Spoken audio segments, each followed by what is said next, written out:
Narcissists like to play in your face with other women. And this is a big disgrace. And this is why you need to give them their space. Harpo, who this woman? You said this here was our juke joint. Narcissists will play in your face with other women because they have a general lack of respect. They don't respect your relationship. They don't respect your marriage. They're also always in other people's faces because they have the spirit of whoredom or the spirit of harlotry at the Dollar Tree. Their appetite is insatiable. They're very greedy. They want you and someone else and everybody else. They are attention hogs. They are thrill seekers. They are risk takers. Attention from one woman or one person is not quite enough for that ego of theirs. Narcissists don't really love you. They only seek to get supply from you. It's all about what they can get out of you. And once they have depleted you and exhausted you, they're on to the next thing. I have gone through all types of situations within a 14-year marriage to a covert narcissist where he played right in front of my face with other women. Not only do narcissists do sneaky things behind your back, they're also playing your face. They're bold and brave enough to be disrespectful right in front of your face. The narcissist had no respect for the fact that we were married. He would tell me, marriage is just a piece of paper. So we're married because the government says so? He also told me that the wedding band was just a piece of metal. None of it means anything to the narcissist. They don't take any of it seriously. So they don't care anything about playing in your face because they have no stock that they put into the relationship to begin with. The narcissist played in my face the entire marriage, from newlywed to divorce. You will keep giving them chances and chances to get it right and do right, but they never will. One particular incident that stood out to me with the narcissist playing in my face was when we were at JCPenney together doing some shopping. The narcissist is a notorious shopper, especially for clothes and shoes. I was a lot faster of a shopper than the narcissist was because I was good at making decisions. The narcissist, not so much. So he had extra linger time in the store. So a lot of times I would complete my shopping and my transaction and I would be waiting on him. At this particular time, the narcissist was at the checkout counter and a young lady was checking him out in more than one way. The narcissist placed his items on the countertop and the young lady began to ring them up. I'm standing afar off. I'm not all up on them. I'm kind of close to the door because I'm really ready to go. And I noticed that the cashier is extremely chatty, quite chatty with the narcissist. So chatty that they are continuing to talk even after the transaction is completed. And I'm standing there waiting on him for about a good 15 minutes. He doesn't have the courtesy or the sense to say, hey, my wife's waiting on me, I have to go. He's not telling the girl that he's married. She's continuing to smile and chat and smile and chat and talk with the narcissist. Never once did he look back at me to acknowledge me or anything. I wasn't the type that was going to go up there and interject myself and cause a scene. I would like for my husband to respect me when I'm not around and when I am around. I would like for him to consider me as important, as one of his priorities, the top priority. But you cannot expect to receive this type of treatment from the narcissist. When he finally got done, I'm standing there looking at him and I'm asking him, what was all of that about? What's going on with that? What's taking so long? What was that about? And he's telling me, oh, she was just talking to me. Obviously she was talking to you, but you didn't cut it off, did you? He didn't cut it off because he was soaking up that attention. He loved that attention. He loved that validation that he was getting. He wasn't going to cut off supply.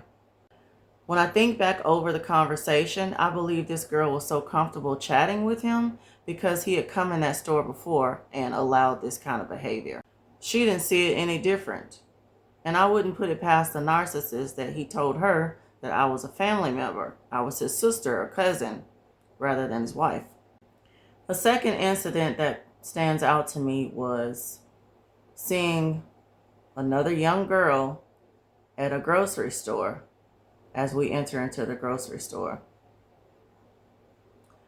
We're walking in the parking lot towards the door of the grocery store trying to come in, and then there's a young lady on her way out. The young lady stops in her tracks and she says, "Hey," my husband's name, and she wanted to stop and talk. Obviously, by her body language, she stopped and she was smiling, and he's still continuing to walk as if he doesn't hear her, as if he doesn't see her. And she's looking really, really shocked. She's like, "Oh, it's like that." That's what she said. And when we get in the store, I'm asking him, "Who was that?" He was like, "That's just a girl I danced with at a club before I met you." And I'm thinking, this girl is acting nothing like y'all were just dancing at a club. She's acting like she knows you, and she's surprised that you will not stop and talk to her. Like she knows you, like, really well. She knows you, like, fairly recently. And then this is exemplified by the fact that you would not stop and talk to her in my presence. But this is the type of playing that they do in your face. They want to tell you anything, get you to believe anything, to get you off their back so that you won't continue to question them about who is this strange woman. The girl was clearly shocked and appalled that he would not stop and talk to her. And she didn't even acknowledge my presence. She didn't care that I was standing there. She didn't care who I was. Another red flag and another way that they play in your face. Further into our marriage, on yet another occasion, after we had had our son, we take the child on a nice family outing to a museum. We're walking around looking at the exhibits, and all of a sudden, my husband busts out in excitement and he says, "Hey, Keisha." And I'm thinking to myself, wondering to myself, why is he so excited?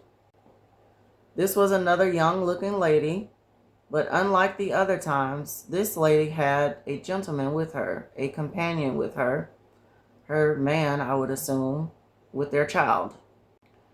And my husband and this lady just began chatting it up. They're just going back and forth with each other.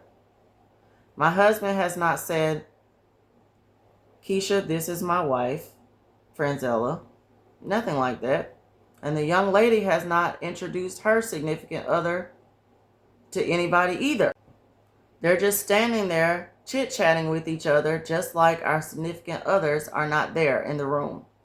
He never acknowledged me while he was standing there talking to this lady. How disrespectful can you be? When the lady leaves, I said, "Who was that?" And he says to me, "That's just somebody I grew up in a neighborhood with." Now, I have never been that excited to see someone that I just grew up in a neighborhood with. So excited that I forget to introduce them to my spouse. This is how they play in your face. They try to make it seem like you are invisible. You are non-important. You are non-existent, because in their world, you're not. I've never felt so disrespected and so insignificant to someone that claimed that they love me. When your spouse refuses to acknowledge you around other people, they're definitely playing in your face.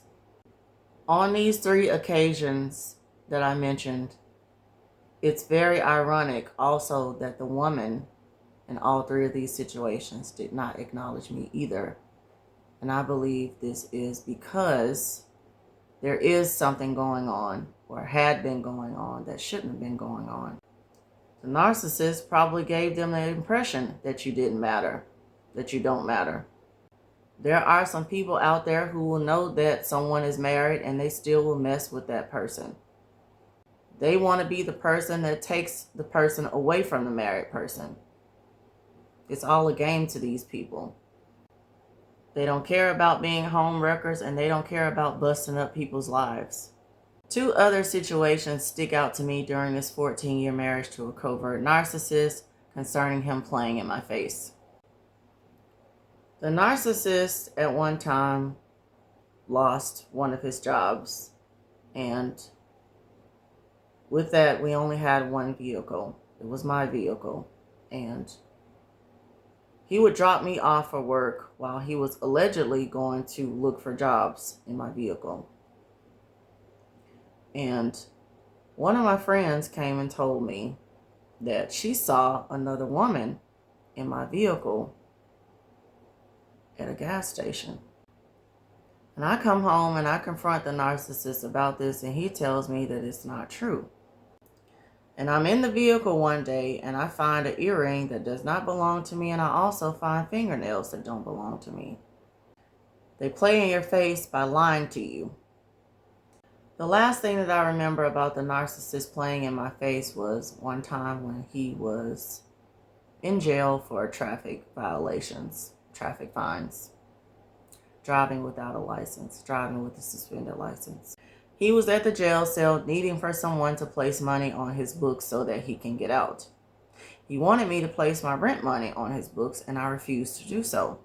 I did take a few $100s down to the court to try to get him out. I put the money on his books, as they call it.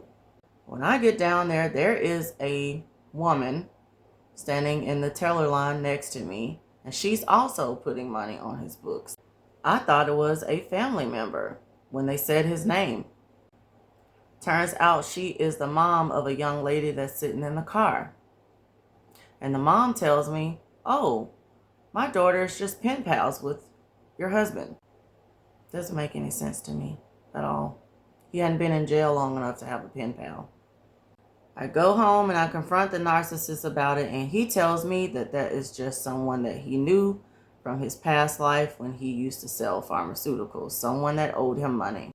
We get into an argument, and he slips up and says, "At least the young girl knows how to be down for her man." And that's when I knew that he was playing in my face. This was someone that he had continued to have a relationship with while we were married.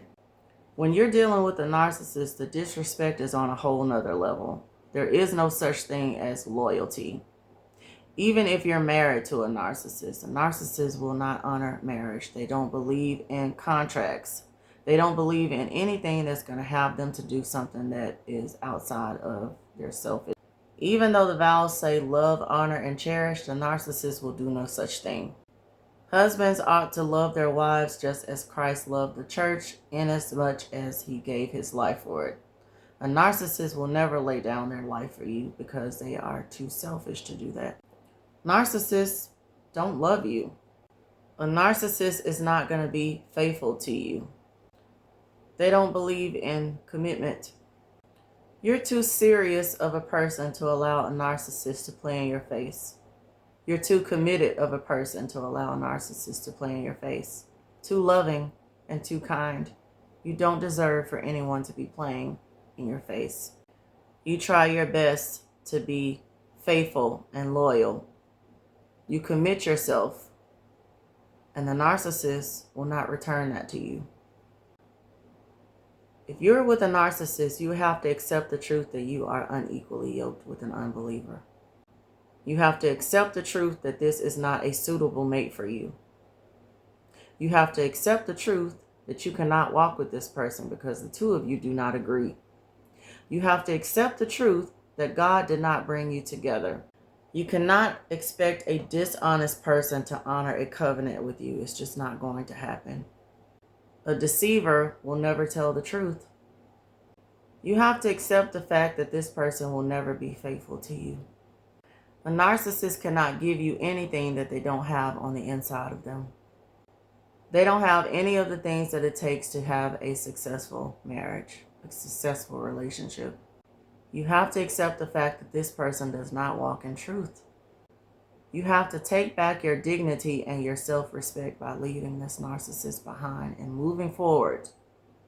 Keep moving forward. They may have walked you down the aisle, but they didn't plan on walking into a future with you of holy matrimony. And this is when you have to make the decision that you're going to walk away and you're going to walk into the marvelous light.